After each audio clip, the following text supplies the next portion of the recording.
Então, pessoal, a gente tinha combinado na aula passada a gente corrigir aquela peça que eu tinha passado para vocês, que foi da Defensoria do Mato Grosso do Sul de 2014, né? E o espelho, eu achei o espelho da prova muito pobrezinho, assim, tinha uns 3 ou 4 tópicos só. É muito aquém do que exigiria a Defensoria de São Paulo ou a Defensoria do Paraná também, que é uma prova bem, o perfil da prova é bem parecido com São Paulo. Então eu dei uma adaptada no espelho e coloquei tudo que eu achei que poderia ser cobrado, e com certeza daria para colocar outras teses também, tá?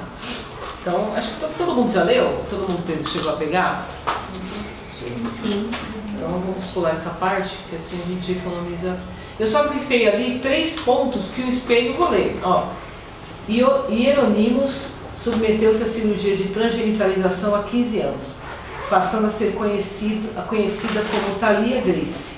Sofrendo toda sorte de constrangimento, requereu ao cartório de registro civil a alteração de seus dados. Porém, o pedido lhe foi negado por ser o nome de uma pessoa imutável, assim como o gênero ser uma condição biológica e por não existir lei que ampare a situação. Inconformada por não ter condições financeiras, procurou a Defensoria Pública para ver reconhecido seu direito a ter uma vida digna, sendo reconhecida como mulher, sem qualquer tipo de constrangimento documental, inclusive quanto à publicidade da ação. Como defensor público, elabore a peça processual adequada para atender os pedidos de Thalia, com todos os requisitos necessários para ser apreciada pelo Poder Judiciário e o seu fundamento jurídico. Então, ali primeiro eu grifei alguns itens na peça que eu acho que foi uma indicação assim do examinador do que ele estava sinalizando que a gente poderia ali rebater na peça processual. Ali, ser negado o pedido porque o nome de uma pessoa é imutável. A gente já viu aí em algumas das aulas que os registros públicos eles são regidos pelo princípio da imutabilidade, né, no que se refere ao nome. Mas é imutabilidade relativa, como a gente tinha visto, não é uma imutabilidade absoluta, né? Existem hipóteses legais e hipóteses que não estão previstas em lei de alteração do nome. Então acho que ali ele já ventilou um ponto que ele queria que se rebatesse. Aparece ali também o gênero ser uma condição biológica. Olha lá. E a gente sabe que o gênero não é uma condição biológica, né? O que é uma condição biológica é o sexo. Então ali, propositalmente, acho que ele fez uma confusão entre gênero e sexo. E ali, publicidade do ato, né? Ele já indicou que ele queria que se pedisse o sigilo ali, os segredos da ação, né? Então acho que ali ele já indicou 3 pontos que ele gostaria que fosse abordado. Assim, a peça sempre vai trazer, gente, sempre vai... A leitura cuidadosa é muito importante, porque o examinador ele vai sempre mostrar para você o que ele quer que faça, entendeu? E isso eu sei porque eu senti isso na pele. No Paraná eu errei a peça, embora nada me tira da cabeça o que cabia a peça que eu fiz, porque era eu fiquei entre recurso especial e recurso extraordinário. No final fiz um recurso extraordinário e o examinador só aceitou o recurso especial. Mas tinha tanto questão constitucional quanto infraconstitucional. Na prática seria uma situação em que se teria que interpor os 2 recursos, né? Mas em prova você tem que escolher um e ele aceitou seu recurso extraordinário. Só que eu digo que ele sinaliza porque no finalzinho da prova estava escrito que ele queria todas as defesas processuais e essa palavrinha me escapou. Porque se eu tivesse me atentado a ela, eu teria feito um recurso especial, porque é nessa sede que a gente vai arguir nulidade, por exemplo, que são defesas processuais, né? Isso você não faz num recurso extraordinário. Então, por isso que eu falo, o examinador ele sinaliza o que ele quer que você faça. Então, a leitura atenta da peça é muito importante, para você ver quais são as teses que você pode levantar, que provavelmente vai estar no espelho dele, e também para fazer a peça correta.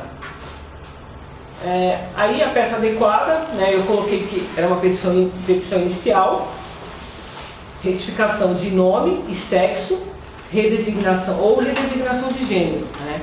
Lá no espelho do Mato Grosso apareceu como uma retificação. Mas eu coloquei também que poderia ser uma redesignação, porque tem autor que fala que não é caso de retificação, como Cristiano Chaves, por exemplo. Ele fala que é caso de redesignação porque não tem erro nenhum no assento de um transexual. O que tem é um descompasso entre o nome do registro e a realidade. Então ele fala que aí é redesignação. É o Cristiano Chaves. Eu fiz a minha peça, eu coloquei como mudança de assentamento de registro civil, eu não poderia ter colocado isso? Então não tem problema, entendeu? Não tem problema, porque aí é só uma questão de nomenclatura, ainda estaria certo, entendeu? Porque lá nessa peça, por exemplo, o que apareceu no espelho foi retificação, mas teve gente que fez redesignação e foi considerado correto. No caso, se você fez uma peça pedindo a mudança, não está errado, porque a ideia é justamente essa, mudar o nome. Então não está errado, o emprego da palavra não está errado. Eu acho que seria muito preciosismo do examinador de tirar ponto por conta disso. Né? Endereçamento, e aí isso depende, né? Lá no espelho estava a vara de registros públicos, mas tem examinador que defende que isso tem que correr numa vara de família, e eu já vi correr em vara de família. E se não tiver nem vara de família nem registros públicos, vai para uma vara civil. Procedimento, isso era importante, né, saber que é um procedimento de jurisdição voluntária, por quê? Porque no procedimento de jurisdição voluntária, em regra, não se tem polo passivo. E sabendo que é um procedimento de jurisdição voluntária, a gente já não ia perder tempo procurando polo passivo. Né? Já sabe-se que não tem polo passivo. E isso constava expressamente no espelho, acho que já o examinador já queria passar a ideia de que não tinha polo passivo. Aí eu coloquei o cabeçalho, né, que é a qualificação de Thalia, e como o examinador lhe trata, ela falou que ela passava a ser conhecida como Thalia Grace, e na questão proposta ele se refere a ela como mulher, ele fala ela, então acho que seria interessante constar aí tanto o nome civil quanto o nome que ela utiliza. Colocar os dois e colocar entre parênteses, por exemplo, né? Aí, narrativa dos fatos, né? Que a gente já sabe que na maioria das peças vai vir essa narrativa, com recurso vai vir uma breve síntese do que se processou até ali. E um ponto que eu já vi pontuar em peça é essa questão da capacidade postulatória da defensoria, né? Que não junta, não tem que juntar a procuração. Né? Como eu coloquei o dispositivo legal ali da lei federal, mas a lei estadual de São Paulo também tem um dispositivo que fala sobre a capacidade postulatória do defensor público. Então, essa capacidade postulatória decorre de lei, não precisa juntar instrumento de mandato.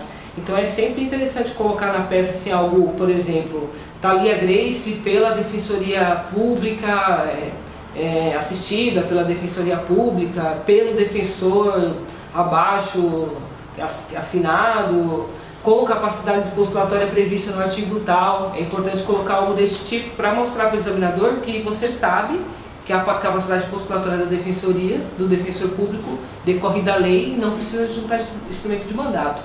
Isso eu vou fazer em todas as petições que forem da defensoria, inclusive nas preliminares. Então, isso eu aconselho você ter um cabeçalho padrão. Entendeu? Tipo, porque se você tem um cabeçalho, treinando a sua peça, se você faz um cabeçalho padrão, sempre vai ser o mesmo cabeçalho. Vai estar lá, fulano, pela Defensoria Pública, não, você nunca coloca representada pelo defensor, você coloca pela Defensoria Pública, né? Assistido pela Defensoria Pública, vírgula, pelo defensor abaixo, epigrafado, assinado, enfim, com capacidade postulatória prevista no artigo tal, da lei tal. O cabeçalho vai ser sempre igual. Então, se você bola um bonitinho e sempre quando você for fazer a sua peça, usa o mesmo, porque isso aí vai virar automático, vai sair assim automaticamente quando você estiver fazendo a sua peça. Isso é legal porque você não vai perder tempo na hora da prova, ficar pensando, como é o cabeçalho, já sai no automático. Eu peguei um processo essa semana que o juiz pediu para ele comprovar que ele era defensor. Então. Ele imprimiu a página do site da defensoria com a foto, o nome e o cargo. E juntou. E aí, nossa, não é. Juro pra você, eu fiquei. O juiz pediu para ele comprovar a capacidade postulatória dele enquanto defensoria. Ele imprimiu e juntou. Era um processo digital. Então parece bobagem a gente colocar na peça essas coisas de capacidade postulatória da defensoria e tal, mas isso, a defensoria é uma instituição nova, né? Então essas questões elas são muito questionadas no dia a dia do judiciário ainda, né? Embora seja absurdo, ainda é. Então tanto é que em todas as peças que eu vejo da defensoria na prática, os defensores pedem, né? Pedem não, né? Eles, porque não tem que pedir para respeitar isso, né? Mas eles mencionam no final da peça que se observa as prerrogativas da defensoria pública. Então, assim, porque ainda é muito questionado, diferentemente das prerrogativas do Ministério Público. Então, é importante você colocar, porque pode aparecer lá no espelho do examinador, isso para te dar ali, seja 0,1 que seja. Mas, assim, esse 0,1 pode fazer toda a diferença na sua aprovação ou reprovação. Por exemplo, no concurso passado da defensoria, no 6º concurso, a prova dissertativa de civil, de processo civil, era uma ação civil pública. E eu fiz esse concurso. Eu fiz a preliminar falando da legitimidade da defensoria pública para ajuizar a ação civil pública. Coloquei toda a fundamentação que eu conhecia, gastei umas 5 linhas nisso. E teve gente que falava, nossa, mas isso aí já é batido. Hoje até acho que é mais batido, né? Já a jurisprudência aí tranquila, já, né, a STF já decidiu que a defensoria pode, né? Aquela ADI já foi julgada e tal. Mas assim, na época ainda não tinha sido julgado. Então, eu coloquei, teve gente que falou, não, acho que isso é batido. Estava no espelho, pontuou. Então, assim, eu acho que falar sobre as prerrogativas da defensoria ainda é importante. Eu acho que ainda pode aparecer no espelho. Então, eu recomendo colocar aí que decorre a capacidade postulatória, decorre de lei, porque pode estar no espelho do examinador. E aí você perde ali uns segundos para escrever uma linha e aquilo pode te render 0,1, 0,2, né? Então acho que vale a pena colocar. Vamos lá. Pedir gratuidade, né? Também é importante, costuma constar. Nesse espelho do Mato Grosso do Sul pontuava pedir a gratuidade, porque não é porque o assistido, né, o réu, o autor é assistido pela Defensoria Pública que ele automaticamente tem direito à gratuidade. A gratuidade é uma coisa diferente, vocês vão ver isso, né, se não viram ainda vão ver que uma coisa é ser assistido pela Defensoria, outra coisa é ter direito à gratuidade judiciária, que é o juiz que vai aferir, vai deferir ou não. Então a gente tem que pedir nas peças. E aí depois a gente entra na parte mais importante, que é a fundamentação jurídica. E aí dá pra ver que tem várias teses. Salvo engano, no espelho lá do Mato Grosso tinha uma ou duas, mas acho que dá pra traduzir tudo isso aí. Dignidade da pessoa humana, que assim, acho que é batido, mas assim, como eu já falei pra vocês numa outra aula, né, acho que é uma argumentação lateral, mas dá pra colocar em quase todas as peças, então coloquem, porque talvez dê um pontinho. Direito à saúde, né, também acho que numa peça sobre direito de população transgênero, acho que isso é legal por conta dos problemas psicológicos que podem gerar, né, a situação de exclusão que o transexual vive. Então acho que seria interessante mencionar esse dispositivo da Constituição. E aí a gente pode chamar também a proteção do pseudônimo, né, que o Código Civil traz expressamente, e aí falar que isso é aplicável por analogia, né? Se a lei protege o pseudônimo, também tem que proteger o nome do transexual. E esse item estava no espelho da peça, né, que é a interpretação e aplicação constitucional do artigo 55 e 58. O 55 ele fala que o tabelião não pode registrar uma criança com um nome que exponha ela ao ridículo, né? E se eventualmente esse registro foi feito, ela pode postular judicialmente a alteração do nome. E o 58 ele fala da possibilidade de substituição do nome por apelidos notórios. E eu acho que essa segunda hipótese ela se encaixa muito bem na situação do transexual, porque ele é conhecido socialmente, por exemplo, no nosso caso lá da Thalia, ela era conhecida há muitos anos por aquele nome. Então aquilo pode-se dizer que é um apelido notório, né? Então dá para chamar essa aplicação, embora não se refira expressamente ao caso do transexual. E aí, na questão, ele fala que o pedido não tinha amparo em lei expressa. E realmente não tem, mas, né, a gente viu que tem uma porção de dispositivos que dá para utilizar para defender esse pedido, né, para veicular esse pedido. Então, tem amparo em lei, não expressamente, não direta, mas de forma analógica tem. E o artigo 18 do Pacto de São José da Costa Rica também ele fala sobre o direito ao nome, então é um outro dispositivo que daria para ser usado na peça. Aduzir que o princípio da imutabilidade do nome é relativo, porque na peça ele fala expressamente que o princípio impede, e ele não impede porque ele não é um princípio absoluto, aliás, princípio absoluto não existe, né? Tem doutrina que fala, né, que tem a tortura, a vedação à tortura, tal, que seria aí alguns princípios, algumas normas que não tem nenhuma flexibilidade, né, que é absoluta, mas em regra a gente pode ter como princípio aí que princípio, né, que tá autológico isso, né, mas a gente pode ter em regra que o princípio ele sempre vai ser relativo. Mencionar a jurisprudência, né, que a jurisprudência é tranquila nessa questão da mudança do nome, e inclusive aqueles casos que eu trouxe para vocês aí de mudança de nome mesmo sem cirurgia de transgenitalização, acho que nesse caso era até mais tranquilo porque a cirurgia de transgenitalização já tinha sido feita. A confusão, né, mencionar que o tabelião fez uma confusão entre gênero e sexo biológico, porque ele fala que o sexo biológico é imutável, e o que se pretende ali não é mudar o sexo biológico, né? É alterar o gênero, e isso é possível. Adequar o gênero. Na nomenclatura da ação, está ali retificação de nome e sexo. Porque seria mudar de sexo feminino para sexo masculino, no acento. Isso, que vai adequar o gênero, porque o gênero dela é feminino. Que é diferente do sexo biológico, por isso que é retificação de sexo ou adequação, porque é para adequar o gênero dela, que é o gênero feminino. Imagina.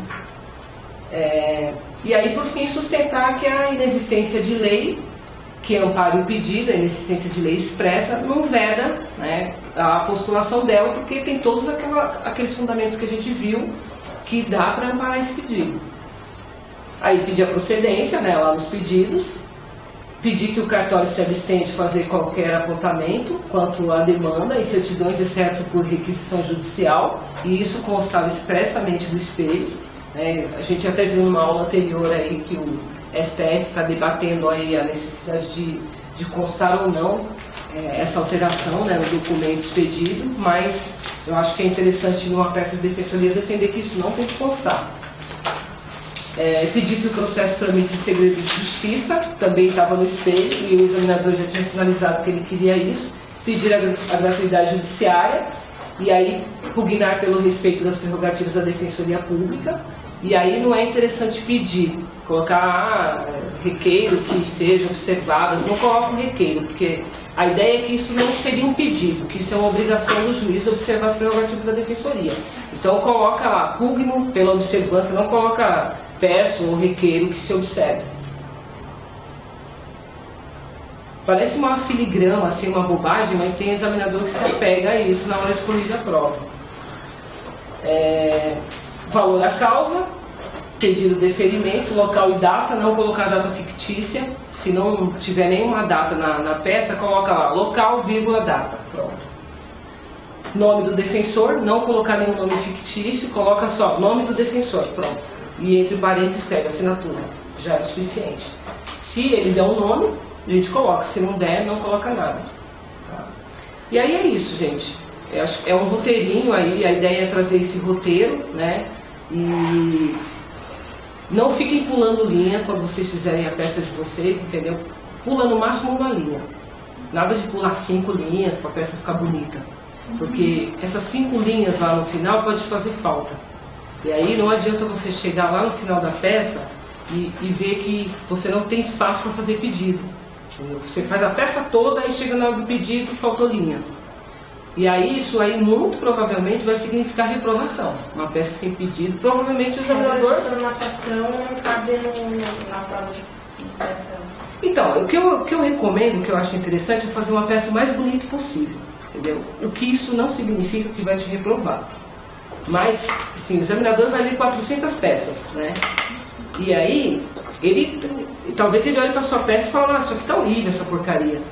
E aí ele, já vai ler aquela sua peça com pouca vontade, digamos assim. Então a ideia é fazer uma peça o o mais bonita possível. O que eu sempre fiz nas minhas peças foi dobrar a página no meio da prova, de leve, para eu traçar uma linha onde eu ia começar os meus parágrafos, para ficar aqueles parágrafos todos alinhadinhos. Entendeu? Tentar riscar o mínimo possível. Nada quando você escreve uma bobagem na peça, não faça um traço. Por exemplo, eu escrevi menor, né? Na minha questão de ECA, o examinador vai querer me matar, então aí eu traço um traço para mostrar para ele que eu escrevi menor na prova. Ali você risca mesmo, entendeu? Com vontade, para ele nem com a lupa ele conseguir ver o que é. Para ele nem imaginar o que você escreveu embaixo. Nada de passar um tracinho, igual a gente faz em prova de faculdade, abre um parênteses e traça um traço ali. Não, risca mesmo, o cara não saber o que você escreveu embaixo. Porque o examinador, mas o examinador ele não poderia considerar o que eu risquei. Sim, mas o examinador é um ser humano, né?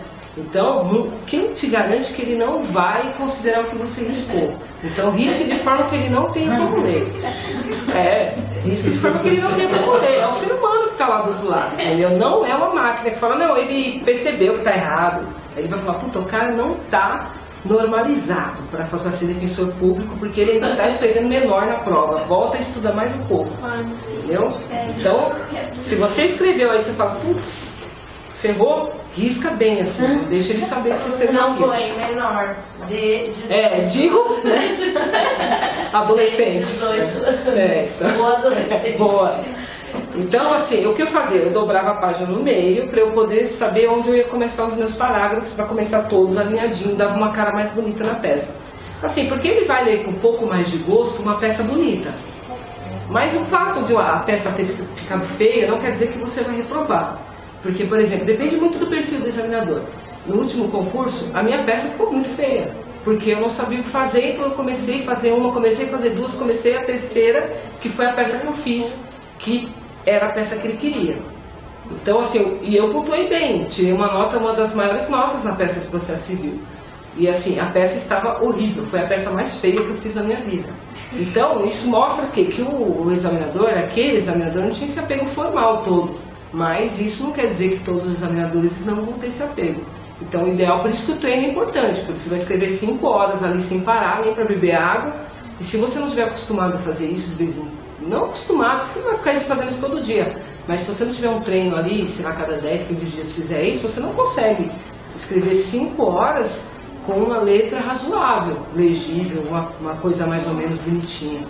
Então, Treinava assim? Treinava. Cada 10, 15 dias fazia peça e da forma que eu falei para vocês fazerem, se vocês puderem. Eu sentar e fazer a peça inteira, sem ficar consultando doutrina, sem ficar consultando Google. Se eu não sabia o significado, não tinha certeza quanto à grafia daquela palavra, eu escrevi um sinônimo, porque assim, na prova você não vai ter esses instrumentos, então você tem que aprender a se virar sem eles. Então isso é legal, porque assim, a gente está acostumado com a tabulação do computador, que arruma, que clica no justificado, o texto fica tudo bonitinho. Então a gente acaba, quando você treina escrevendo, você tenta não terminar uma frase muito antes para sobrar aquele espaço, não começar antes para não ficar aquele espaço no começo. Então treinar fazer uma peça com uma cara legal. Uma coisa bacana de se fazer é para cada defesa que você for fazer na peça, coloca aquilo como um tópico. Não pulando uma linha, mas coloca item 1, dignidade da pessoa humana, passa um grifo embaixo. Aí 2 pontos, dignidade da pessoa humana, blá blá blá blá blá, escreveu. Aí tipo, ponto e vírgula, B. O Pacto de São José da Costa Rica, no artigo 18, item 3. O artigo 58 da Lei de Registro Público, item D. Tá? Porque o examinador vai bater o olho, ele está lendo 400 peças. Eles deixam passar tese. No último concurso, na prova de processo penal, ele deixou de me dar um ponto numa tese que estava lá. E ele fez isso com muitos examinados. Então, assim, por maldade do examinador? Não, mas ele está lendo 400 peças. Então, a uma hora ele vai estar de saco cheio de ler aquilo, e se as suas teses estiverem ali saltando no olho dele, ele vai ver, dignidade da pessoa humana, está aqui, não sei o que está aqui. Então, se está tudo bagunçado, perdido ali no meio, talvez ele não veja e não te pontue, e aquilo significa a sua reprovação. E aí tem examinador que você entra com o recurso e fala para ele que está lá, e ele ignora o seu recurso, entendeu? Ele fala, está lá porcaria nenhuma, não está porque eu disse que não está. Acabou. Indefiro por falta de amparo legal. Eu já recebi recurso com essa resposta, entendeu? No Paraná. Indefiro, ponto. Fundamentação? Nenhuma.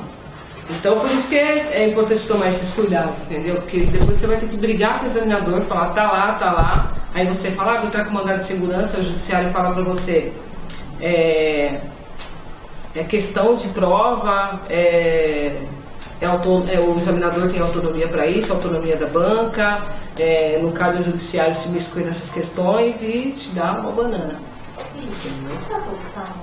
Claro.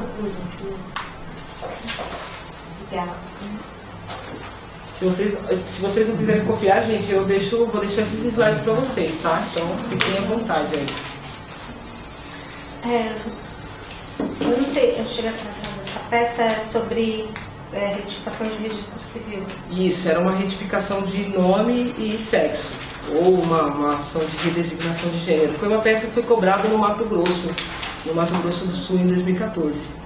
E eu tinha entregue, acho que o pessoal faz umas 2 semanas, aí tinha ficado de trazer o espelho pra gente dar uma olhadinha. E seria interessante falar pessoa transexual ao invés de ou a transexual, porque pode ser uma pessoa trans homem ou trans mulher? Pode, eu acho que uma pessoa trans, né? Acho que não teria problema nenhum. O importante é tratar ela pelo gênero e não pelo sexo, né? Então, como ela se apresenta como uma mulher, o interessante nessa peça é tratar ela como mulher, falar ela, enfim, né, a requerente, a autora, a postulante, tratar ela como mulher. Isso porque o próprio examinador ele já sinalizou que era isso que ele queria, porque ele tratou ela lá na questão como mulher. Mas agora, se vocês falar pessoa trans, eu acho que também não teria problema. Não vejo aí como uma falha. Eu acho que a falha seria tratar como homem. Aí eu acho que talvez não fosse essa postura que o examinador desejasse. Vamos lá para o item seguinte. Vou mudar o slide aí. A cadeira estralando. Quer trocar a cadeira? Não, estou tranquilo. Não caindo ali, ou se cair quando estiver filmando o slide. Menos vexame.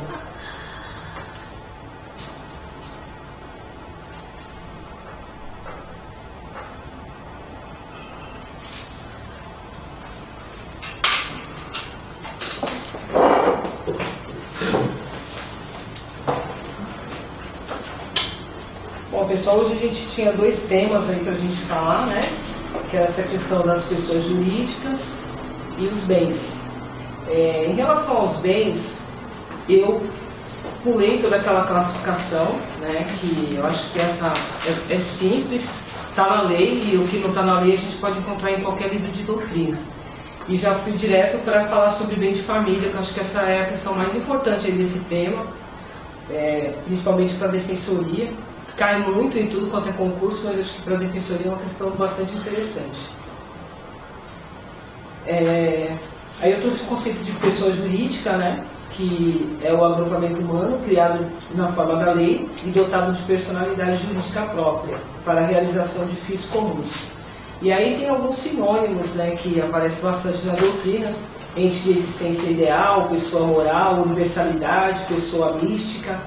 É interessante conhecer porque o examinador gosta muito de sinônimos, principalmente aqueles bem estranhos que é para a gente não saber do que ele está falando. Embora tenha estudado o ponto, né, a gente não conhece o sinônimo e erra a questão.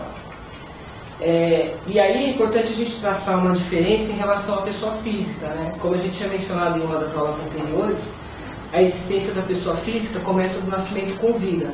Já a existência da pessoa jurídica, ela começa do registro, né? A pessoa jurídica ela só adquire personalidade quando ela é registrada no registro próprio. Até então, o Código fala que é uma sociedade em comum, ou seja, não possui personalidade jurídica, que essa só é adquirida com registro. Ela pode até ser demandada pelas obrigações que ela contraiu, embora ela não tivesse personalidade jurídica, mas aí a demanda seriam contra os sócios, não contra a pessoa jurídica propriamente, porque a pessoa jurídica não existe, só com registro. E uma questão bastante abordada aí nos concursos é essas teorias sobre a natureza jurídica da pessoa, natureza jurídica da jurídica. Tautológico isso, né?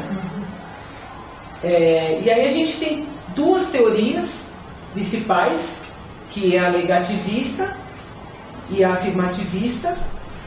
E a afirmativista, ela se parte em outras, várias, mas três são as mais importantes. A negativista, o próprio nome, ele já intua, né? Ela nega a existência da pessoa jurídica. Ela afirma que a pessoa jurídica não existe, ela é uma ficção. E essa teoria, ela, assim, é muito superada, né? Não existe praticamente nenhuma doutrina que adote essa postura, nem jurisprudência. O que se adota é uma das correntes que estão na teoria afirmativista, que é a teoria que afirma que a pessoa jurídica existe efetivamente. Só que essa teoria ela se biparte em três. A teoria da ficção, que afirma que a pessoa jurídica ela é uma ficção, ela não tem uma dimensão social, ela só existe juridicamente. Ela é vigente na Alemanha e na França, e ela não é adotada em regra porque ela é muito radical, né? Seria o mesmo que você dizer, por exemplo, que o Estado é uma ficção, né? Que o Estado não tem uma existência social. Ele tem, né? Ele tabula relações jurídicas na vida social, ele celebra contratos, contrai obrigações, né? Direitos. Então ele tem uma existência social. Então dizer que é uma ficção é muito radical, né? E não guarda ali uma relação com a realidade. Por isso que essa teoria ela é refutada. Tem a teoria da realidade objetiva, que é o oposto, né? Ela vai num sentido diametralmente oposto do anterior. Porque para essa teoria, a pessoa jurídica ela possui uma existência, digamos que biológica, né? Que também, né, é uma teoria que também não pode ser aceita porque também é muito radical, né?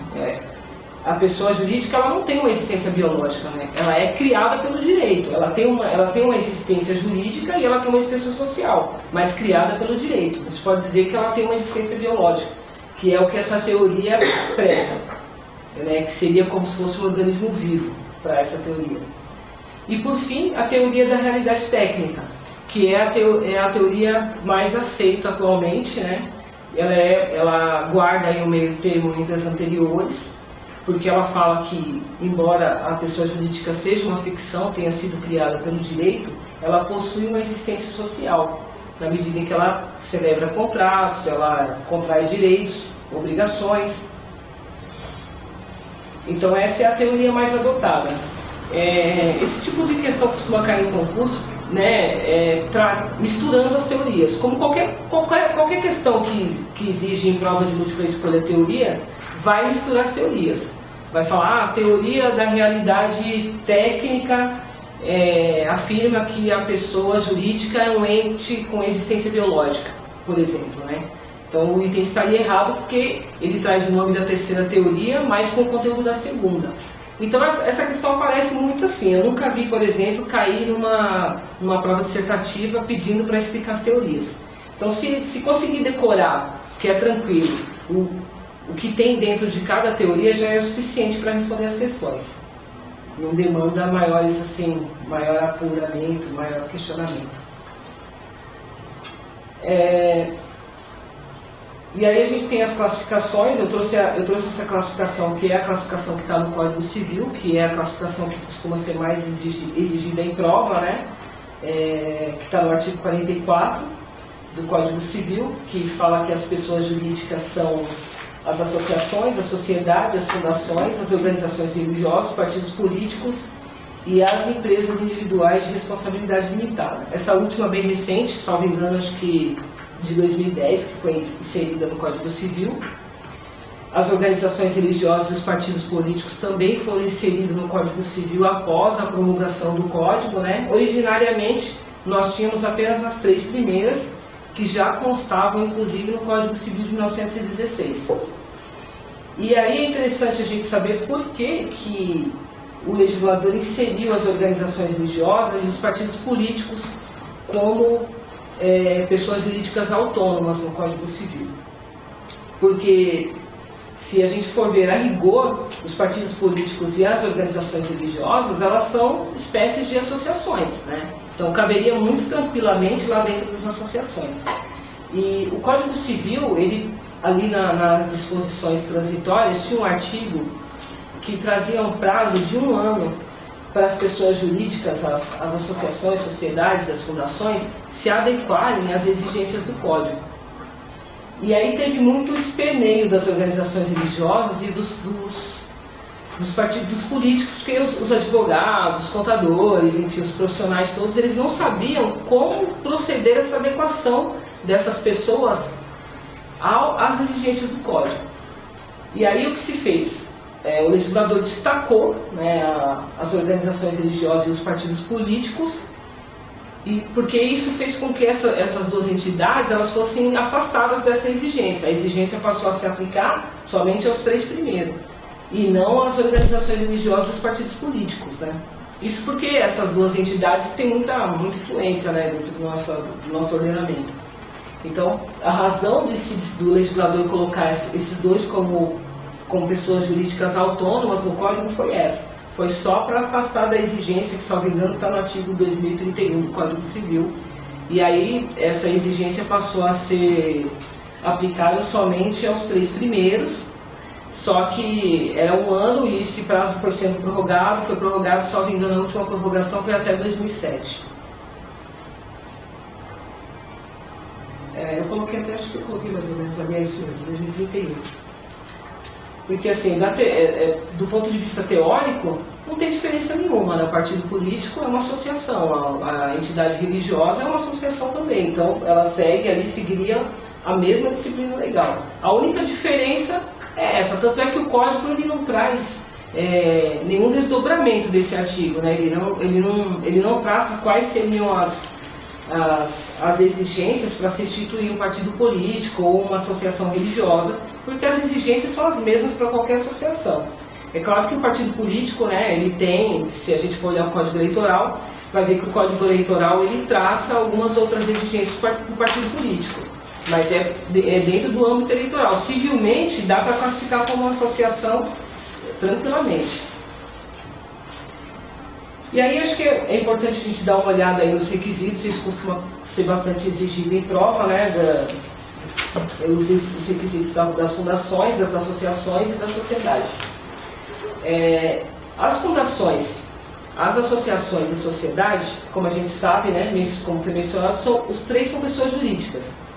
E aí uma diferença fundamental que a gente pode traçar entre as fundações, as associações e a sociedade é que as fundações e as associações não possuem fins lucrativos e as sociedades possuem fins lucrativos. Essa é a diferença fundamental. E as fundações, elas são uma reunião de bens, enquanto as associações é uma reunião de pessoas, ambas sem fins lucrativos. É a grande distinção entre fundação e associação e sociedade. E ali eu coloquei um conceitozinho, né, que é a fundação é um patrimônio afetado ou destacado, que se personifica para a realização de uma finalidade ideal, que poderia ser religiosa, moral, cultural ou de assistência. Esse conceito está no Código Civil. O que quer dizer um patrimônio afetado ou destacado? Quer dizer que o instituidor da fundação ele vai destacar do patrimônio dele um conjunto de bens que vai ser utilizado para criar aquela fundação.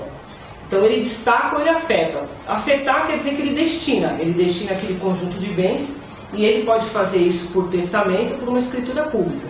Ele destina aquele conjunto de bens e afirma que aquele conjunto de bens vai ser usado para instituir aquela fundação, porque não tem fundação sem patrimônio. Sempre para instituir uma fundação tem que ter patrimônio, diferentemente da associação, que é uma reunião de pessoas. Então, pode ser que não tenha patrimônio nenhum, é perfeitamente possível.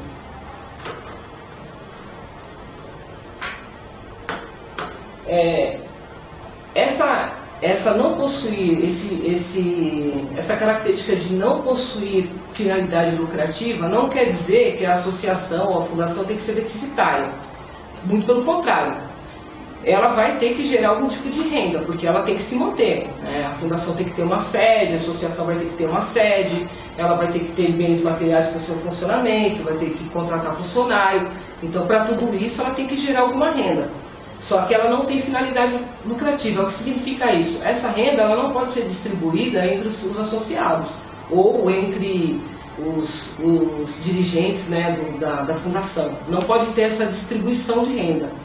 Essa renda ela tem que ser utilizada na própria fundação ou na própria associação, mas ela pode gerar renda, não se caracteriza. Por exemplo, se vier uma questão na prova falando assim, a fundação não pode gerar renda porque senão ela se descaracteriza. Está errado. Ela pode gerar renda e é desejável que ela gere renda. O que não pode haver a distribuição desse capital entre os associados. Isso descaracterizaria a associação. E ali em relação à associação ou à fundação. E ali em relação às formas de constituição, como eu mencionei, escritura pública ou testamento. E aí é qualquer tipo de testamento, tá? Se vier uma questão de prova falando que o testamento tem que ser público ou particular, ou que tem que ser testamento cerrado, o código não especifica. O código fala que é por escritura pública ou testamento. Então qualquer tipo de testamento. E não pode ser constituído por instrumento particular. Então não é possível por um contrato, por exemplo, um particular, tem que ser um instrumento público. E aí a gente tem os requisitos, que é a afetação, né, que é aquele deslocamento de bens, e aí esses bens têm que ser livres, não pode ser um bem que tenha qualquer tipo de ônus, né, que tenha sido, por exemplo, um bem que está hipotecado, ou que está penhorado, que está onerado de qualquer forma, não pode ser destinado para a criação da fundação. A instituição, né, que pode se dar por escritura pública ou testamento, e aí esses dois atos eles são muito assim relacionados, né, porque a instituição seria justamente destacar o patrimônio, que é a afetação. Então, esses dois atos eles estão muito implicados. A elaboração do estatuto, que pode ser feita pelo próprio instituidor, pode ser feita por um terceiro, que em confiança, né, que ele indica. E se esse terceiro, dentro do prazo que foi determinado pelo instituidor, ou se não tiver prazo, no prazo de 180 dias, que é o prazo trazido pelo Código, não faz não elabora o estatuto, aí cabe ao Ministério Público elaborar o estatuto. Está ali na frente quem elabora: o instituidor, um terceiro em confiança, ou o Ministério Público, que aí é só subsidiariamente caso o terceiro não faça no prazo determinado pelo instituidor ou dentro do prazo legal de 180 dias.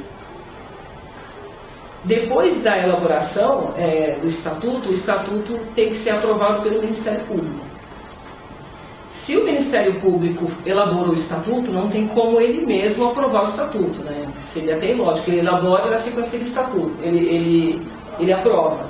Então, o Código fala que nessa hipótese, somente nessa hipótese, o juiz é que vai aprovar o estatuto.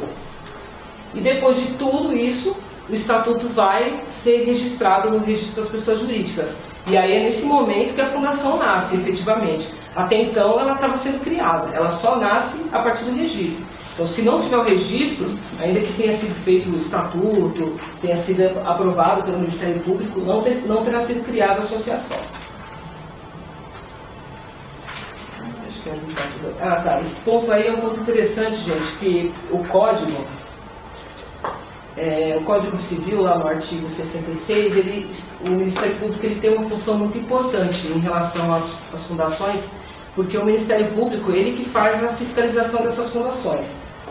E o Código Civil ele tem um dispositivo que fala que as fundações localizadas nos estados serão fiscalizadas pelo Ministério Público Estadual.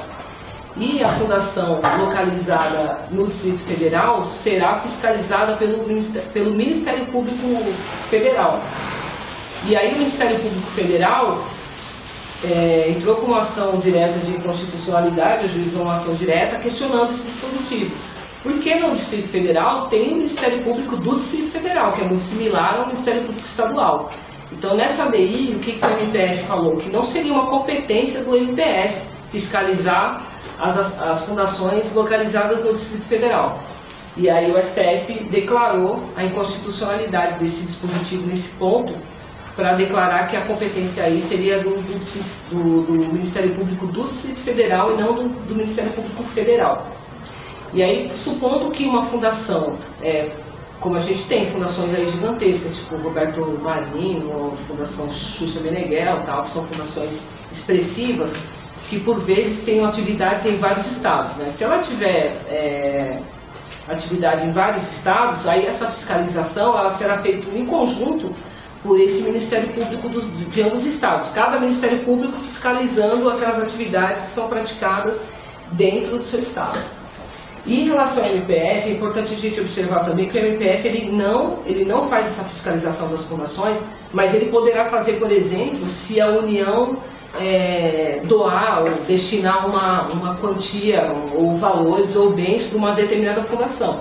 Aí o MPF até poderá fazer uma fiscalização, mas é por conta desses valores federais que foram destinados para aquela fundação e não por conta da existência da fundação em si. Isso é uma questão que eu acho que é mais a cara do Ministério Público, né? Porque é uma atividade do Ministério Público, né? Em relação à alteração do Estatuto das Fundações, tem que ter uma deliberação por 2/3 pro... Vai desligar? Desculpa, achei que era comigo. Então, tem que ter, essa alteração ela tem que ser deliberada por 2/3 dos dirigentes, ela não pode desvirtuar a finalidade da fundação e tem que ser aprovada pelo Ministério Público. Se o Ministério Público denegar a aprovação, a questão pode ser submetida ao juiz que pode suprir. Se essa aprovação ela não for unânime, ela tem que ser submetida à minoria que em 10 dias pode impugnar. E as hipóteses de extinção, essas hipóteses de extinção, elas são aplicáveis também às associações, que se a finalidade se tornar ilícita, impossível, inútil ou vencido o prazo da existência da fundação. E aí qualquer interessado no Ministério Público pode postular a extinção dessa fundação. E a destinação do patrimônio também está no Código. Essa parte, gente, é sem assim... tirando aquela parte da inconstitucionalidade lá do dispositivo que versa sobre a fiscalização das fundações que não está no Código, tudo isso está no Código. Então, uma leitura da lei seca já vai ser suficiente. Provavelmente, se isso figurar em prova, vai ser em prova de múltipla escolha, não é uma questão assim, de complexidade para figurar numa prova dissertativa. Na hipótese de dissolução da fundação, o patrimônio ele deve ser incorporado em uma outra fundação, designada pelo juiz e que tenha uma finalidade igual ou semelhante. E aí essa destinação do patrimônio tem uma distinção em relação aí das associações, que o dispositivo que fala sobre a finalidade do patrimônio, a destinação do patrimônio das associações, fala que tem que ser destinado por uma fundação localizada, uma associação localizada na mesma base territorial. E aqui não, aqui seria por uma fundação que tem a mesma finalidade. Bom, em relação às fundações era só isso, né? Que tinha de mais relevo aí para a gente abordar. E em relação às associações, como eu tinha mencionado anteriormente, enquanto as fundações um patrimônio destacado por uma finalidade, as associações é uma reunião de pessoas que se organizam em torno de uma finalidade que não seja econômica, mas, ressalvo, pode gerar renda, mas isso não é uma finalidade prescrível da associação. Assim como a fundação, a associação não tem finalidade econômica, mas ali que está o ponto de distinção que eu tinha mencionado, deriva da união de pessoas, enquanto a fundação deriva da união do patrimônio destacado por um fim. Como eu tinha mencionado, pode gerar receita, mas essa receita tem que ser reinvestida na própria associação e não pode haver partilha de lucros. O ato constitutivo é o estatuto, e aí o artigo 54 ele traça quais são os requisitos que tem que preencher o estatuto. Esses itens eles têm que constar expressamente no estatuto da associação, senão não será possível seu registro.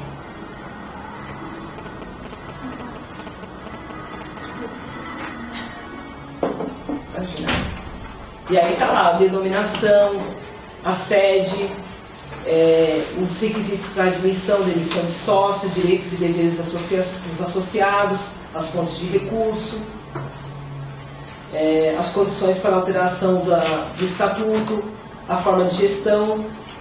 E em relação às associações, o Código traz esse item que também diferencia das fundações, que são os órgãos, né? As fundações, ela não tem órgãos, enquanto a associação ela tem os órgãos que a administram, e aí o mais importante é o conselho. O conselho é o órgão mais importante, é o órgão que discute as questões mais relevantes da associação, discute demissão de sócio, alteração do estatuto. E da mesma forma, o estatuto tem que ser registrado no cartório de registro das pessoas jurídicas, para que a associação passe a existir. Sem esse registro, ela não existe. E aí o que eu tinha mencionado em relação à destinação do patrimônio,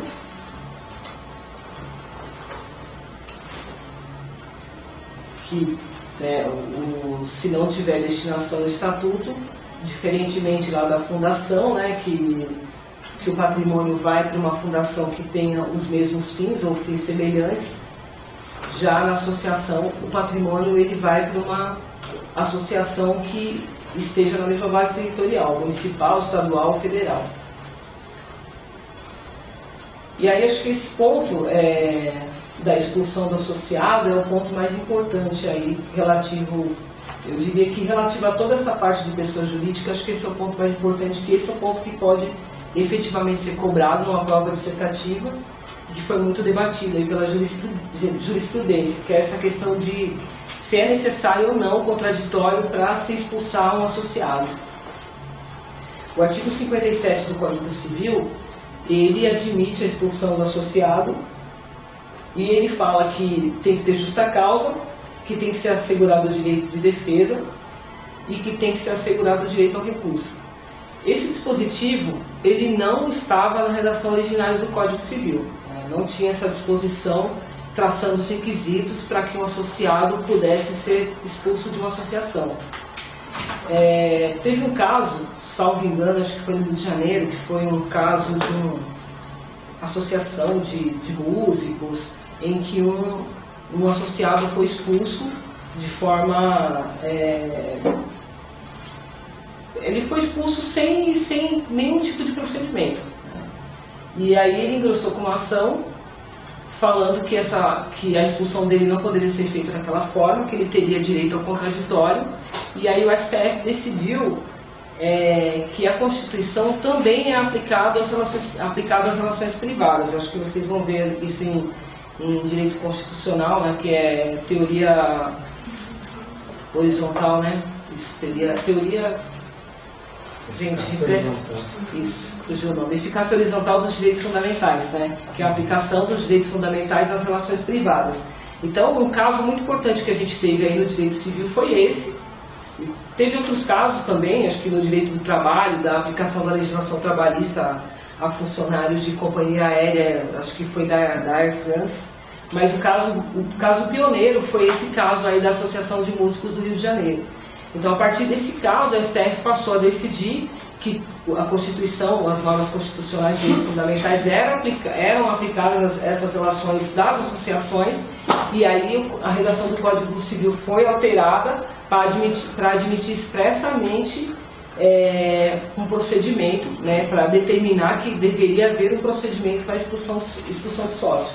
Eu acho que isso é uma questão assim, passível de ser cobrada até numa prova dissertativa.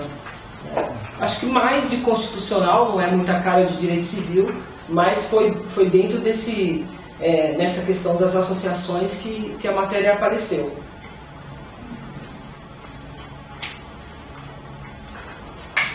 E aí as sociedades, eu não entrei muito nesse ponto, gente, porque isso daí vai ser explorado melhor em direito empresarial, né? Porque embora o Código Civil aí nessa parte do Código faça uma menção breve às sociedades, ela a partir do artigo 960 e alguma coisa que isso está explorado de forma mais minuciosa. E aí a grande distinção que a gente tem em relação às sociedades e às outras pessoas jurídicas mencionadas nessa parte do Código Civil é justamente o objetivo de lucro, né? A sociedade, ela persegue realmente o objetivo de gerar lucro, enquanto as fundações e as associações elas não possuem esse objetivo. Em relação à extinção da pessoa jurídica, existem 3 formas de extinção. A convencional, que é aquela que é deliberada pelos próprios associados, a administrativa, que decorre de um ato administrativo, né? Existem pessoas jurídicas que precisam de autorização, que precisam de uma autorização da administração para funcionar, e aí a gente tem como exemplo banco, ou entidades financeiras em geral, companhias de seguro, que precisam dessa autorização. Se a administração caça essa autorização para funcionamento, automaticamente há uma extinção administrativa dessa pessoa jurídica. E, por fim, a dissolução judicial. E aí a gente teve um exemplo aí em São Paulo, né, que foi aquelas ações que o CAPES ajuizou para dissolver a associação de essas torcidas organizadas por conta da violência, tal. Foi uma hipótese de dissolução de pessoa jurídica judicialmente. E aí eu acho que esse é o ponto mais importante aí da matéria, além daquele que eu mencionei, que é essa teoria da desconsideração da personalidade jurídica. É muito incidente nos concursos, né? Acho que o que a gente viu aí até esse ponto é muito decoreba, está lá na legislação, né? Basta uma leitura da lei seca que já vai garantir aí bagagem suficiente para fazer a prova. Já essa teoria da desconsideração da personalidade jurídica, ela não, né, a gente não tem muita disciplina legal sobre isso. Eu acho que tem um dispositivo no Código Civil, tem um dispositivo no Código de Defesa do Consumidor, tem um dispositivo na legislação ambiental e, salvo engano, em direito material a gente vai ter esses 3 dispositivos. No Código Civil tem o artigo 50 e hoje a gente tem a disciplina processual aí no Código de Processo Civil vigente, que até então não tinha, né? A disciplina dessa matéria até então era meramente jurisprudencial. A jurisprudência dava o norte aí de como deveria ser processada o pedido de desconsideração. Hoje tem procedimentos no Código. Essa teoria ela surgiu na Inglaterra no século XIX, né? Esse caso é Aaron Salomon. Esse Aaron Salomon ele fundou uma empresa e ele detinha, digamos que, sei lá, 99%, 98% das ações, né, da empresa. E alguns parentes dele tinham 1 ou 2 ações. E essa empresa, né, foi se endividando com as relações, né, com os atos comerciais que ela estava praticando e tal. E aí o que ele fez? Como ela estava muito endividada, ele emitiu novas ações. Os débitos que a empresa tinha, eles eram todos débitos que não eram quirografários, ou seja, são débitos que não têm garantia nenhuma, né? O débito quirografário, ele não é garantido, tipo, ele não tem um bem garantindo, não tem nada, ele não tem garantia nenhuma. A única garantia que ele tem é a solvabilidade da empresa. E aí o que ele fez? Ele lançou ações com garantia preferenciais, ou seja, essas ações que ele lançou, elas iriam ser pagas primeiro do que todo aquele débito quirografário que a empresa possuía. E ele mesmo adquiriu essas ações. Então, como ele adquiriu essas ações, ele adquiriu o direito de receber primeiro. E com isso, com esse ato, o que ia acontecer? Ele ia esvaziar totalmente o patrimônio que a empresa ainda tinha.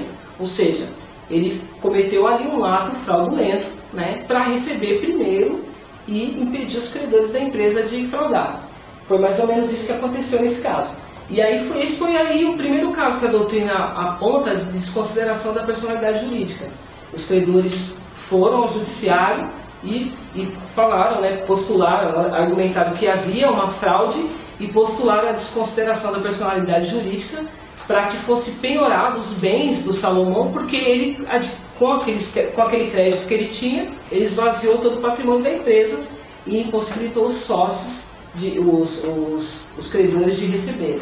Então esse foi aí o primeiro caso, né, que surgiu e essa teoria da desconsideração, ela caminhou, ela evoluiu por aí, sempre seguindo esses 2 fundamentos, que é a confusão patrimonial e fraude, né, que ali, nesse caso, foi a fraude, mas também um outro fundamento é a confusão patrimonial. E aí se desenvolveu principalmente na Alemanha, mas ela nasceu na Inglaterra com esse caso. E no Brasil ela foi trazida pelo Rubens Riquião, salvo engano, acho que foi na década de 60 que ele trouxe essa teoria para o Brasil. Até então ela não era aplicada aqui. E o conceito, eu trouxe um conceitozinho ali, mas é um conceito doutrinário, mas então não é um conceito fechado, né? Então não tem necessidade da gente ficar decorando o conceito doutrinário.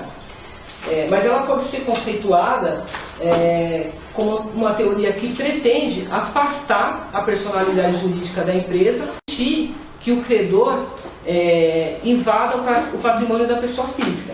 Porque quando se institui uma empresa, há uma pessoa jurídica, há uma separação entre o patrimônio da pessoa física e o patrimônio da pessoa jurídica. Então, quando se desconsidera, o que o credor consegue fazer é ele invadir o patrimônio da pessoa física. A gente vai ver mais para frente que tem a desconsideração inversa, né?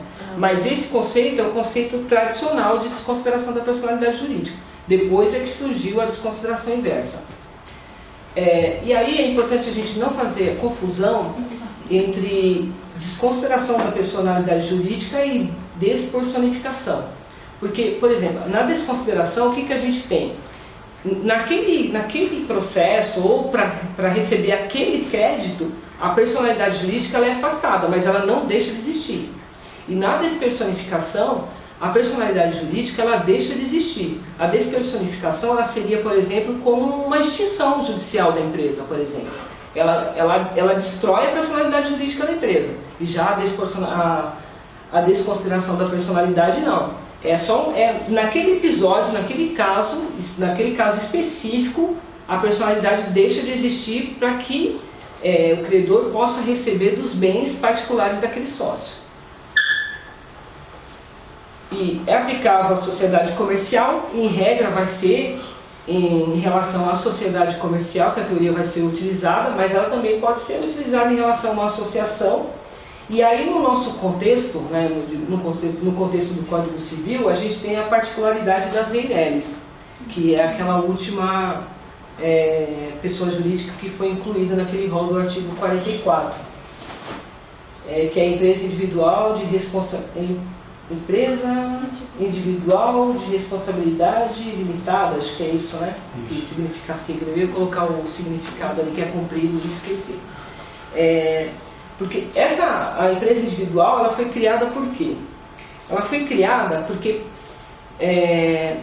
numa sociedade existe uma limitação da responsabilidade, né? O patrimônio do sócio ele não se confunde com o patrimônio da empresa. Porque quando o sócio cria uma empresa, ele destina um patrimônio, ele tem que subscrever um patrimônio e ele tem que integralizar aquele patrimônio, que é entregar, por exemplo, qual é o patrimônio que eu vou destinar para a minha empresa? Uma casa, a casa tal, da rua tal, da escritura tal, então eu tenho que entregar aquela casa. Ou então o que eu vou destinar para a constituição da minha empresa? 10 mil reais, então eu tenho que integrar aqueles 10 mil reais, integralizar aquele patrimônio. E aquele vai ser o patrimônio da empresa, que não se confunde com o meu patrimônio. Essa divisão de patrimônio de sócio e patrimônio da sociedade, ela é importante para o empresário, porque isso resguarda o patrimônio particular dele. Mas isso só era possível numa sociedade. Um empresário individual, uma pessoa só, até a criação da EIRELI, era impossível para ele ter uma proteção do patrimônio individual. Porque o patrimônio individual do empresário individual, ele se confunde, é tudo a mesma coisa. O patrimônio dele e o patrimônio da empresa é uma coisa só. Então ele não tinha proteção, não era possível ter, por exemplo, uma limitação de responsabilidade. Porque, por exemplo, numa sociedade empresarial, o credor, em regra, ele tem que buscar se ressarcir do patrimônio da empresa. Vamos supor, a empresa me deve 50 mil reais. Qual que é o patrimônio da empresa? É 20. Em regra, eu vou receber só 20.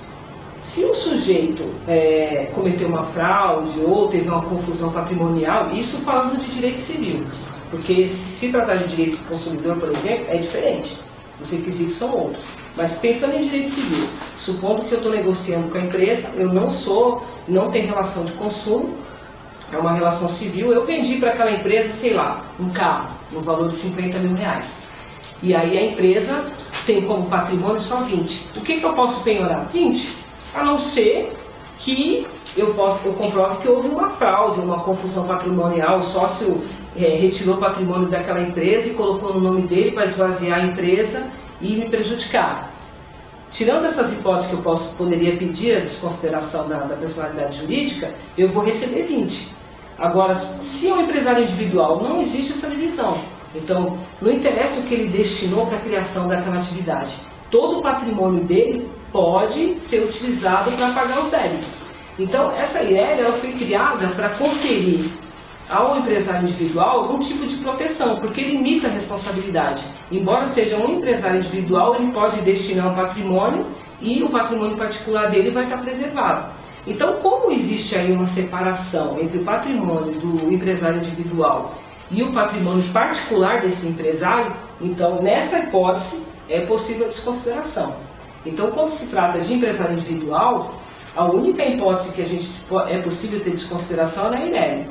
Se o sujeito tem uma empresa, é um empresário individual, mas ele não revestiu essa forma societária de IRELI, aí não tem desconsideração, porque o patrimônio vai ser uma coisa só, não tem separação, tá? Só para a gente não fazer confusão aí. Mas se é uma pessoa jurídica que tem vários membros, uma associação ou uma sociedade, sempre cabe a desconsideração. Como eu mencionei, é episódica, porque ela visa somente em relação àquele ou àqueles credores que postularam, né?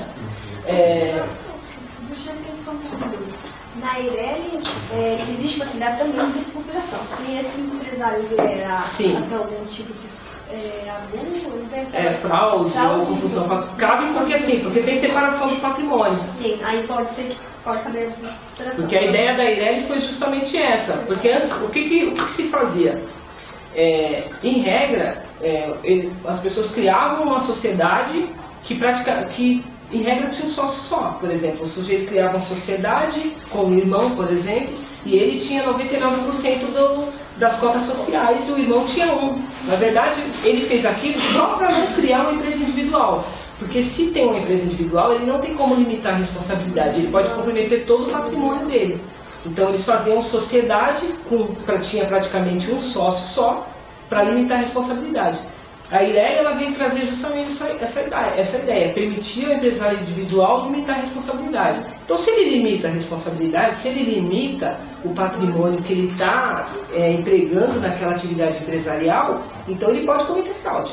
É possível ele fazer essa confusão patrimonial ou atos fraudulentos para proteger aquele patrimônio que ele não destinou.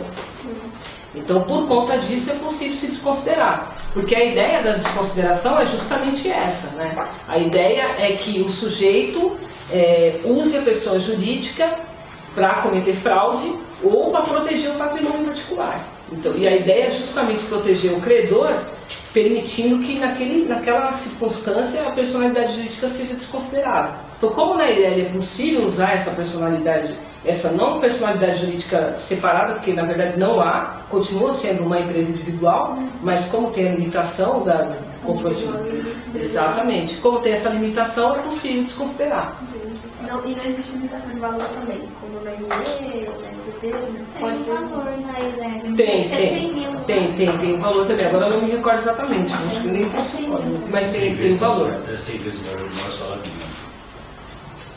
Por isso que é bom o Google, né? Hoje, na época de Google, a gente pode nem se arriscar a falar muita besteira, porque o aluno já vai ali e olha e fala, peraí. A teoria da penetração do véu. Que é um sinônimo da teoria da desconsideração da personalidade jurídica, né? Penetração do véu. É legal saber porque pode ser cobrado com esse nome, né? Aqui o que provoca a personalização pessoal do sócio, gente, mas está errado ali. Provoca a responsabilização pessoal do sócio, tá? Então, vocês anotem ali na hora que vocês pegarem o slide que tem um errinho ali. Uma vez paga aquelas dívidas que ensejou a desconsideração da personalidade jurídica, a sociedade volta a funcionar normalmente. Como eu disse, é só episódica, né? E ali eu fiz um esqueminha para a gente gravar bem que desconsideração é diferente de despersonificação. Em regra, a desconsideração da personalidade jurídica é feita judicialmente, mas o STJ tem um precedente de desconsideração feita administrativamente, tá? Mas não é a regra é judicialmente. E aí, nesse precedente, o STJ decidiu que se a personalidade jurídica for usada de forma fraudulenta para impedir a administração, por exemplo, de receber um crédito, uma multa, é possível proceder a essa desconsideração administrativamente. Eu não sei como vai ficar esse precedente hoje, depois do Código de Processo Civil, né? Infelizmente a gente não tem muito norte, eu procurei na doutrina e não encontrei, porque como o novo Código de Processo Civil ele traçou aí o procedimento para desconsideração, que até então não existia, então eu não sei se, diante desse procedimento, como fica essa jurisprudência, se vai ser possível considerar, desconsiderando a personalidade jurídica administrativamente. Isso daí foi criado, se eu não me engano, pelos entes públicos para aplicação de multa. Eles podem executar direto, não tendo, eles pedem a desconsideração. Eles poderiam, administrativamente, eles mesmos poderiam fazer um procedimento lá. Uma autonomia maior para eles, né? Sim, para receber os créditos lá, porque às vezes o empresário deve porque na verdade, na falência, eles não receberiam primeiro também, né? Apesar que eles teriam uma prioridade sobre os fatores nos créditos fiscais. Mas com isso facilitaria bem mais a vida deles, porque não há necessidade de você levar isso para o judiciário, conseguir os credores, quer dizer, seria bem mais fácil para poder dizer. Exatamente, facilita a vida da administração, né? Porque essa foi a ideia. Por meio de um procedimento administrativo, ela mesma poderia desconsiderar a personalidade jurídica e invadir o patrimônio do sócio. Hoje, na verdade, as ações judiciais em torno de quase 100 milhões de processos aí, 30% deles são execuções fiscais. E às vezes as multas são milionárias, né? O patrimônio da empresa é totalmente incapaz de pagar aquela multa, mas os sócios são milionários. Eu acho que essa foi a ideia, na hora de julgar isso daí, de facilitar, né, a vida da administração. Sempre, né? O judiciário sempre facilitando a vida da administração pública. Eu ia falar, não vou falar nada, que é empresário e administração. Então eu não sei se tem não tem vulnerabilidade nenhuma. Porque, não é bom dar, eu não acho bom ampliar assim, não. Eu acho que o Estado, né? Esse poder do Estado. Então, eu acho perigoso. Eu acho que o Estado precisa desse recurso para gerir a administração, a máquina. Se de alguma forma estão dilapidando ou estão escondendo o patrimônio, acho que é uma forma. Eu acho perigoso porque a gente tem dois. O poder também. Porque assim, existem dois valores aí em conflito, né?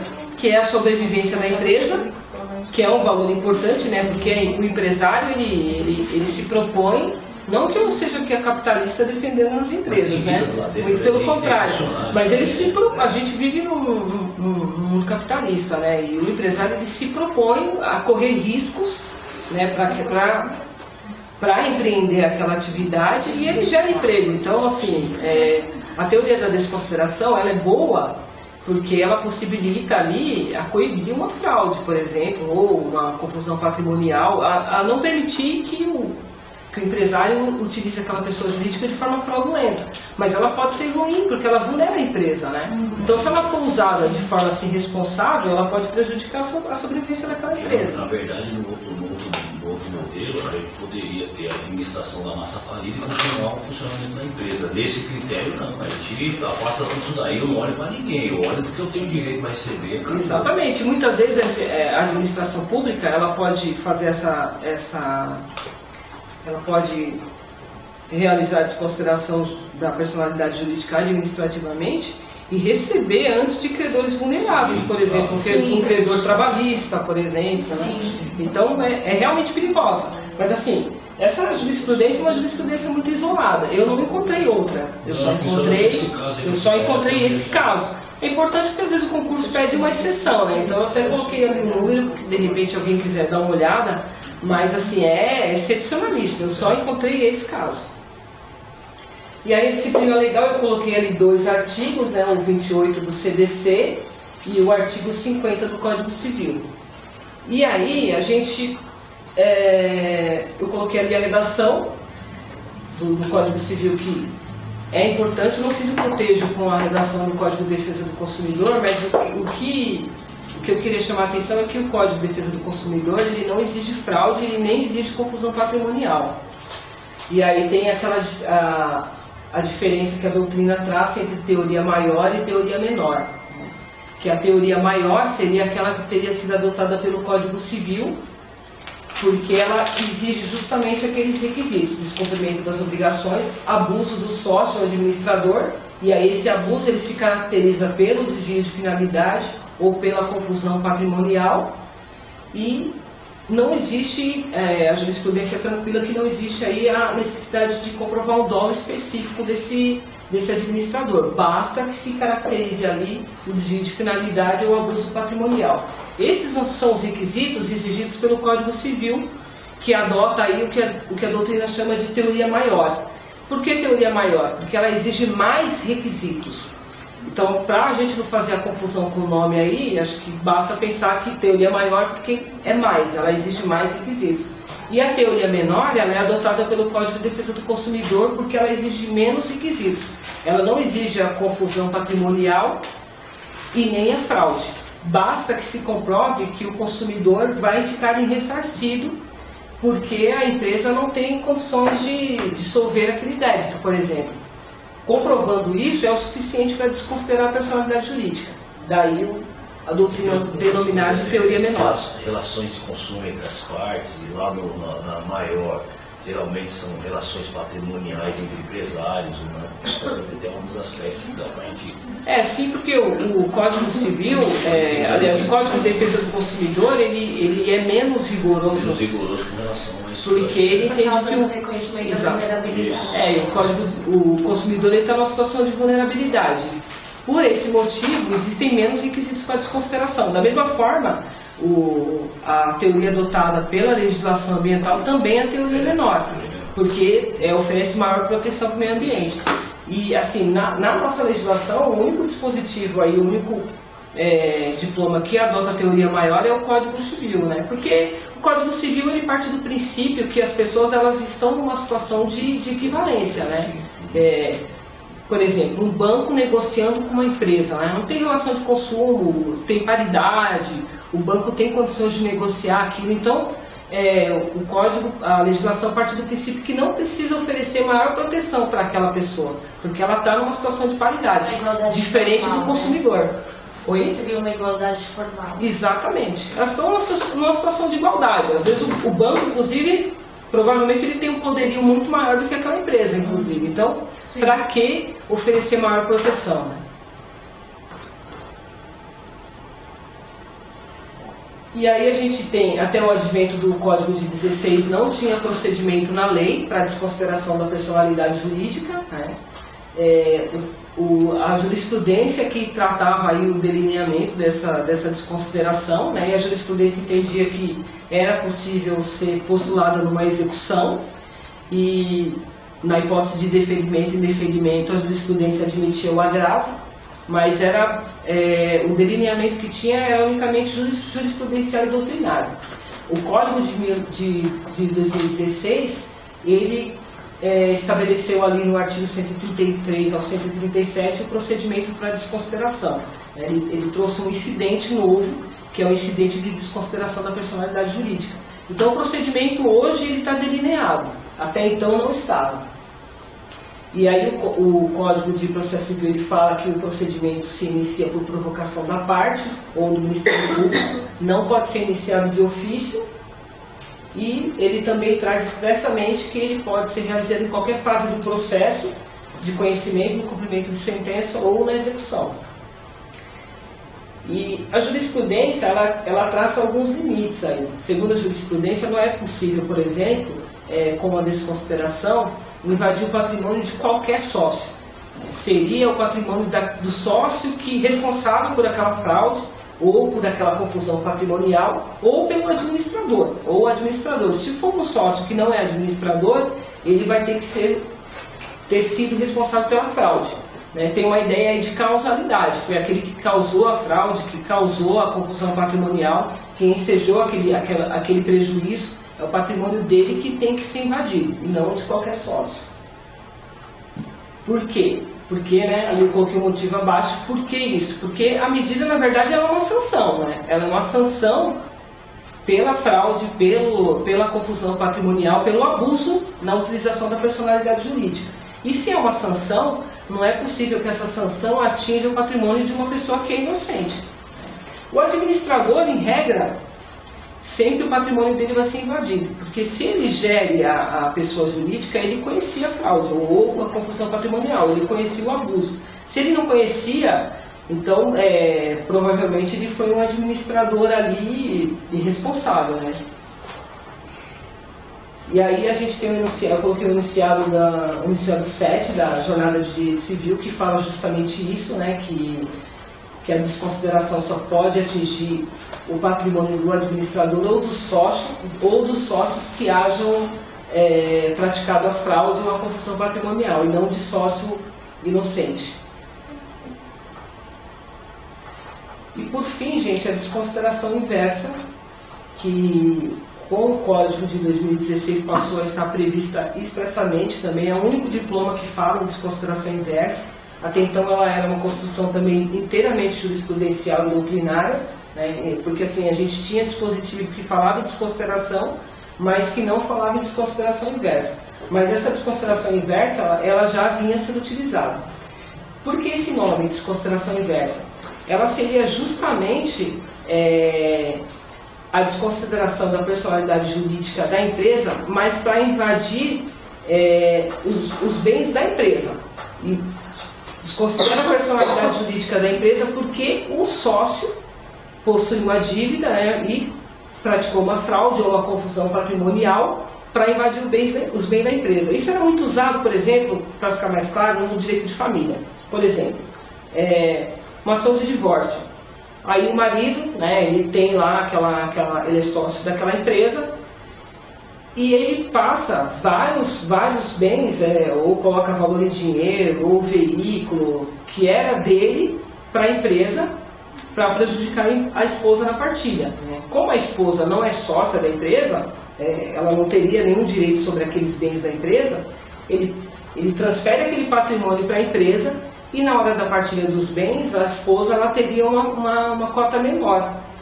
Então, a jurisprudência criou essa possibilidade justamente para coibir essa fraude que seria praticada pelo sócio utilizando a empresa. Então, inversa porque ela é o contrário da anterior, né? A anterior, ela desconsidera a personalidade jurídica da empresa para invadir os bens do sócio. A inversa desconsidera a personalidade jurídica da empresa justamente para invadir os bens da empresa por conta de débito do sócio. E aí os requisitos são os mesmos, né, que estão traçados lá no artigo 50, embora o artigo 50 não fale em desconsideração inversa, a doutrina e a jurisprudência aí já vinham afirmando que era inteiramente aplicável, que se aplicava ali o artigo 50. E, como eu mencionei, muito empregado no direito de família. E aí é isso, gente. Em relação a esse tópico da pessoa jurídica, eu acho que o ponto mais importante é sobre realmente a desconsideração da personalidade jurídica. Isso aparece muito em prova e é questão que pode ser cobrada tranquilamente em prova dissertativa, porque tem todo o delineamento legal. Oi? Depois eu te mando. Claro, pode perguntar. Da desconsideração inversa. Se, por exemplo, eu tenho uma empresa e aí eu coloco os bens em outra empresa, então seria a desconsideração de uma empresa para outra. Isso também pode ser? É possível. É possível. Eu não sei se o novo CPC, eu acho que o novo CPC não fala nada. Eu não conheço. Pode ser fraude de execução, dependendo da situação. Depende se tiver. Vai ser fraude de execução se tiver uma ação, né? Mas supondo que não tenha, por exemplo, eu acho que. Porque antes do divórcio já começa esse exemplo que a professora deu é meio que uma fraude, mas tem marido que desde o início do casamento ele já compra tudo no nome da empresa. Tipo, ele não tem uma intenção de divórcio, mas na hora do divórcio ele já entendeu. E aí não seria uma fraude, mas precavido, né? Então é possível, por exemplo, de sociedades coligadas, né? Ou é isso? A sua pergunta é isso? Uma sociedade coligada? Eu tenho uma papelaria, por exemplo. Uhum. E aí eu fiz um monte de dívida e não paguei ninguém. Aí eu pego todo esse dinheiro e abro uma outra papelaria. Sim, é plenamente possível, tranquilo. Alguém vai lá e pede a desconsideração inversa para atingir os bens da empresa. Então, mas aí não seria propriamente uma desconsideração inversa. Eu acho que isso seria uma desconsideração comum, só que de uma... porque assim, você transferiu os bens daquela empresa para uma outra para não pagar os débitos daquela empresa. Então, eu acho que é uma desconsideração comum, né? Ela difere um pouquinho porque está envolvida duas empresas, mas seria uma desconsideração comum, assim como é admissível uma desconsideração de empresas coligadas, por exemplo, né? Porque às vezes o sócio tem uma empresa coligada e ele transfere o patrimônio. Aquela empresa está totalmente endividada, isso é muito comum. Aquela empresa está endividada, ele transfere o patrimônio da endividada para outra que é saudável, justamente para frustrar os credores daquela saudável. Mas qual seria uma desconsideração comum se eu vou entrar numa outra pessoa jurídica, assim? Porque, na verdade, a pessoa não vai pôr o nome dela, ela vai pôr outro nome. Ah, tá. Entendi a sua pergunta. Assim, Mas isso acontece sempre. Entendi. Eu sempre vi... tentando achar uma solução. Eu sempre vi isso como desconsideração comum. Nunca vi, assim, eu sempre vi isso na jurisprudência, na doutrina, como uma desconsideração comum. Nunca vi como uma espécie diferente de desconsideração, porque isso é muito comum. Mas é comum como sendo uma coisa sem solução, né? Porque dificilmente você vai conseguir provar. Eu já vi vários casos assim, é muito difícil. Como que vai provar? Por exemplo, eu tenho CNPJ, vou abrir CNPJ no nome de outra pessoa. E abre sempre no nome de outra pessoa, só que então ela fisicamente trabalhando, entendeu? Como dono. Aí geralmente isso passa por procuração. Agora eu entendi. Aí eu entro lá a empresa não vai estar no nome daquele mesmo sócio. Entendi, a empresa vai estar... que vai dar. Entendi, agora eu entendi. Fala, por exemplo. Entendi a sua pergunta. Eu tinha entendido que o mesmo sócio, dono da empresa A, iria abrir a empresa B e transferir o patrimônio da empresa A para a empresa B. Era isso que eu tinha entendido. O mesmo sócio. Realmente, aí é muito complicado. É dificilmente prova. É mais fácil, geralmente tiver corporação, geralmente tiver uma coisa que isso prova busca nesse cartão. É muito difícil, Pode considerar também do mesmo grupo econômico. Do mesmo grupo econômico, empresa coligada, né? Aí é tranquilo, acho que isso poderia ser bem tranquilo. Assim, tem várias empresas coligadas, então do mesmo grupo econômico dá para desconsiderar. Porque é comum se transferir patrimônio de uma empresa coligada para outra. Se aquela empresa está doente, está quebrando, é comum o sócio transferir patrimônio para outra que está saudável. Então isso foi até inclusive o que eu achei que ela estava perguntando. Agora essa hipótese que ela falou é difícil, né? É difícil. Como é que vai solucionar isso? Tipo, a empresa está no nome de uma terceira pessoa e isso acontece muito, né?